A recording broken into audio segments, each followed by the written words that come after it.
Assalamualaikum warahmatullahi wabarakatuh.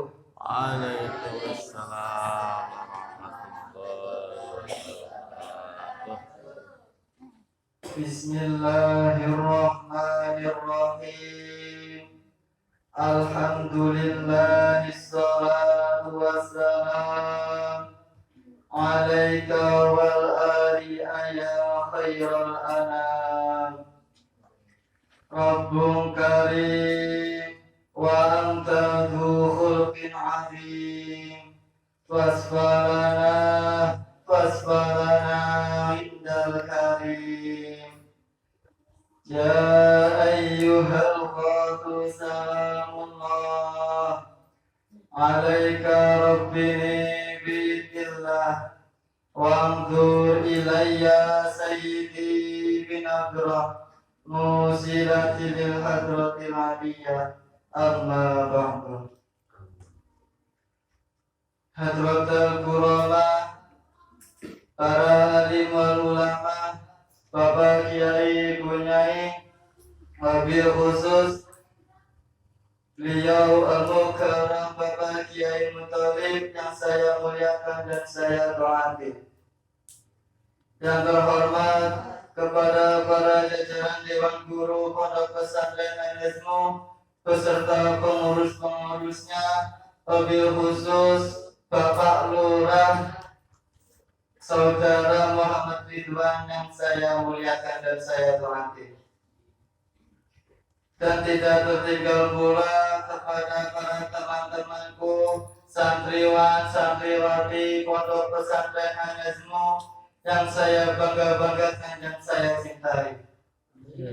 Uraian tasyakur kehadirat Allah Subhanahu wa Ta'ala yang telah memberikan kita beribu-ribu nikmat, khususnya nikmat iman, nikmat Islam, serta nikmat ihsan, sehingga kita dapat berkumpul kembali di majlis yang mulia ini, di forum mujahadah usbu'iyah yang mulia ini, di qaulina alhamdulillahi rabbil alamin.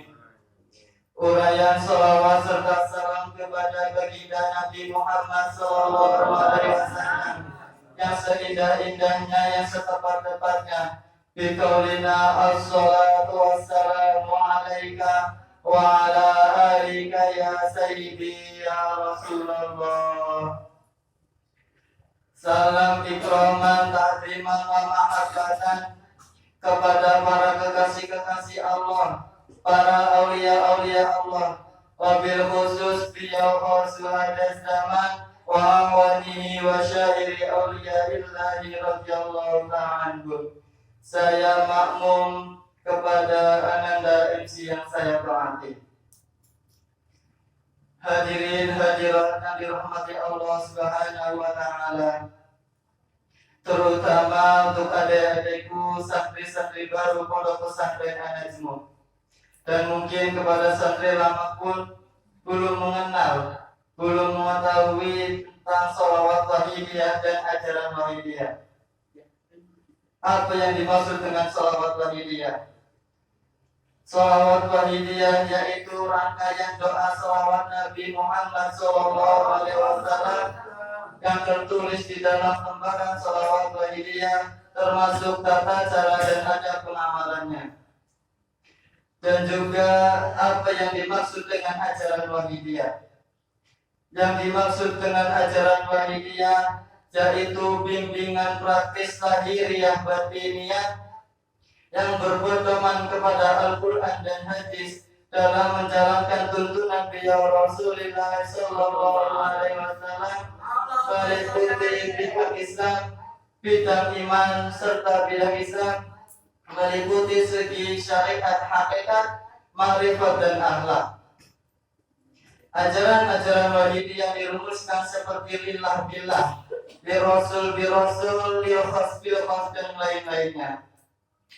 Yang pertama lillah, yaitu segala perbuatan apa saja asal bukan perbuatan yang dilarang oleh Allah, bukan perbuatan yang melanggar hukum negara, intinya bukan perbuatan yang merugikan. Kita upayakan niat melaksanakan perintah Allah Subhanahu wa Ta'ala. Lalu dengan billah, kita harus merasa menyadari bahwa segala gerak-gerik diri kita ini karena Allah Subhanahu wa Ta'ala, Tuhan Maha Pencipta yang mentitahkan. Jangan sampai kita mengaku, jangan sampai kita merasa, lebih-lebih mengaku kalau kita ini memiliki kekuatan atau kemampuan. La haula wa la quwwata illa billah. Tiada daya dan kekuatan melainkan kehendak Allah Subhanahu wa Ta'ala. Di samping kita niati semata-mata hanya melaksanakan perintah Allah, kita juga harus melakukan segala perbuatan apapun disertai dengan niat mengikuti tuntunan beliau Rasulullah Sallallahu Alaihi Wasallam. Allah Subhanahu Wa Taala berfirman, Ya ayyuhalladzina amanu atii'ullaha wa atii'ur rasul wa la tubtilu a'malukum.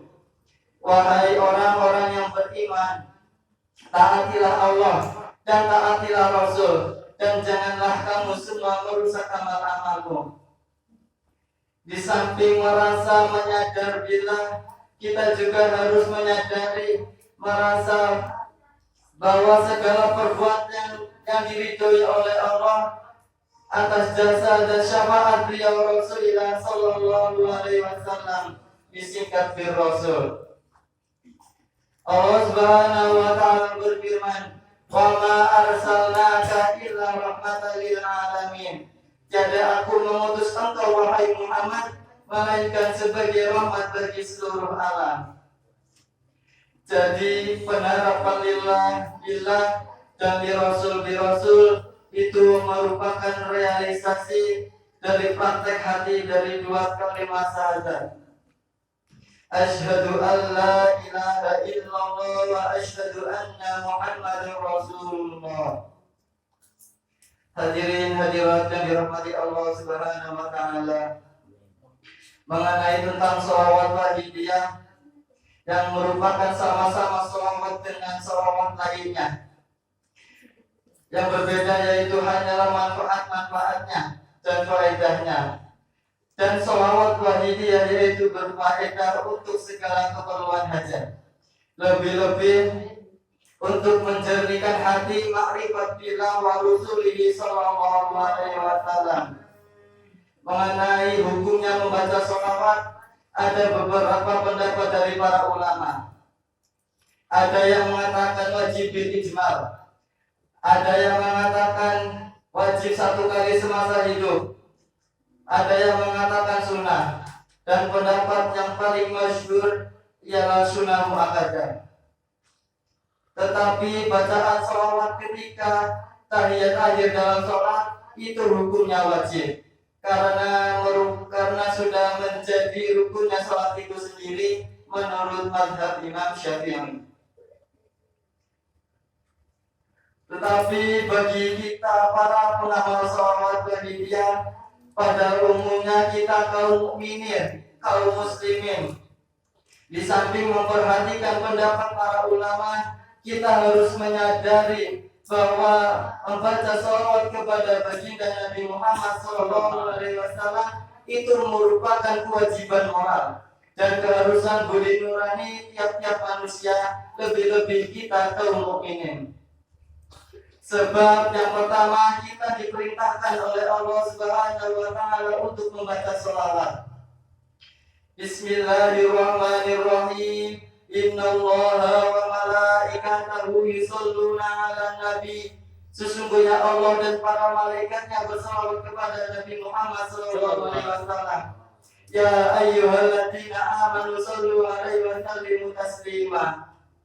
Wahai orang-orang yang beriman, bersalawatlah kalian semua kepada baginda Nabi Muhammad sallallahu alaihi wasallam. Lalu yang kedua, faedah dan manfaat bacaan sholawat yang kita baca itu akan kembali kepada diri kita sendiri. Lebih-lebih sholawat yang kita baca yaitu